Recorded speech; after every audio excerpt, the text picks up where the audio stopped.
Mi nombre es Reinel Camaño Catarino, soy licenciado en terapia física y ahora estoy estudiando la especialidad en terapia ocupacional en el CEMUCH. El día de hoy vamos a hablar sobre el reglamento de la Ley General para la Inclusión de Personas con Discapacidad.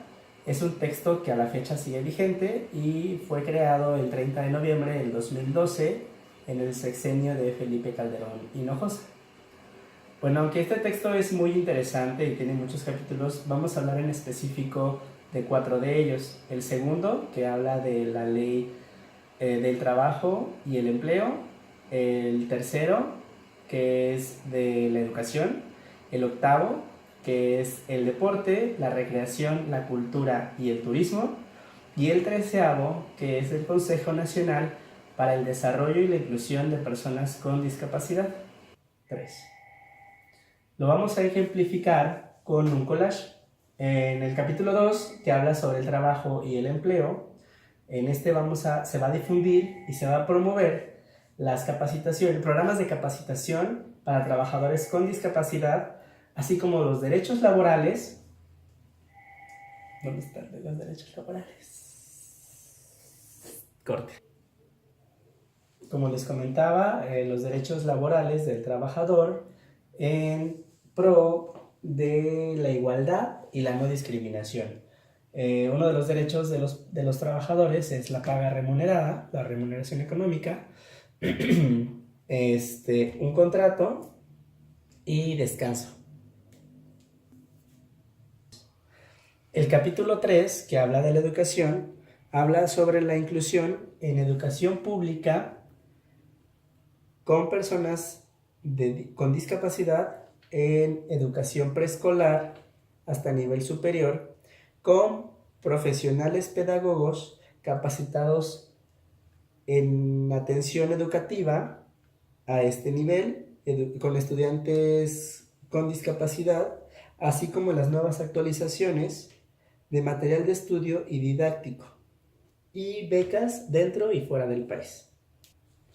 Muy bien, el capítulo octavo, que habla sobre el deporte, la recreación, la cultura y el turismo, habla de la CONADE, que esta va a desarrollar e instrumentar a competidores, va a difundir y sensibilizar a las familias con algún integrante con discapacidad y va a formar a profesionales y entrenarlos para que sean entrenadores deportivos en pro de la igualdad con personas con discapacidad y personas sin discapacidad.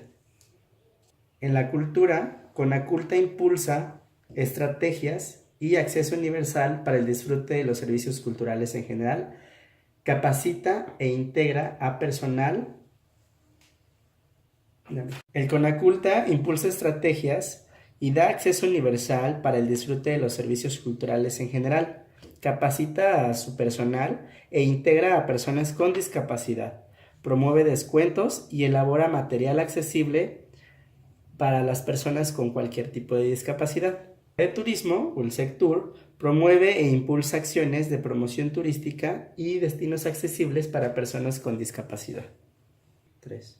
El capítulo 13, que es el Consejo Nacional para el Desarrollo e Integración de las Personas con Discapacidad, propiciará la emisión de políticas, la ejecución de acciones, seguimiento y evaluación de resultado que tiendan a la inclusión en la sociedad en un marco de respeto, igualdad y equiparación de oportunidades.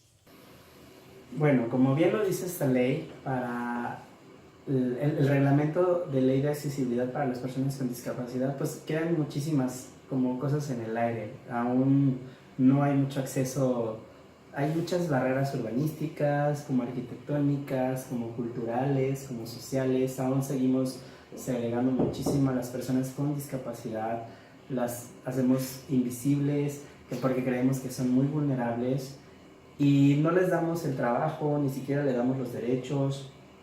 Y ellos mismos entran como en este círculo vicioso de igual de no reclamar sus derechos porque no los conocen. Entonces, si esta ley está tanto en la Secretaría del Trabajo como en la Secretaría de Turismo, como en la Secretaría o el Consejo Nacional del Deporte, ¿por qué no se da a conocer? No sé, hay muchísimas pautas que quedan como en el aire. Algunos pacientes me han preguntado en dónde pedir trabajo ahora que son personas con discapacidad, y es lo que les digo, ¿no? Que se acerquen como a la Secretaría de Previsión del Trabajo, Secretaría de Previsión Social y el Trabajo, pero como tal, si es público, porque porque se tiene que llegar como a ese sector, ¿no? Nada más como a las personas con discapacidad. ¿Qué te hace una persona con discapacidad como nosotros, que estamos un poquito empapados de este tema, no podemos dar como esta información, ¿no? Y otra pregunta es por qué está desde el 2012, ya cambiamos de sexenio y no ha cambiado este texto sigue vigente. Entonces creo que se debe de echar manos a la obra, ¿no? Y también dar a conocer a las personas con discapacidad sus derechos y que estas personas puedan hacerlos valer. Muchas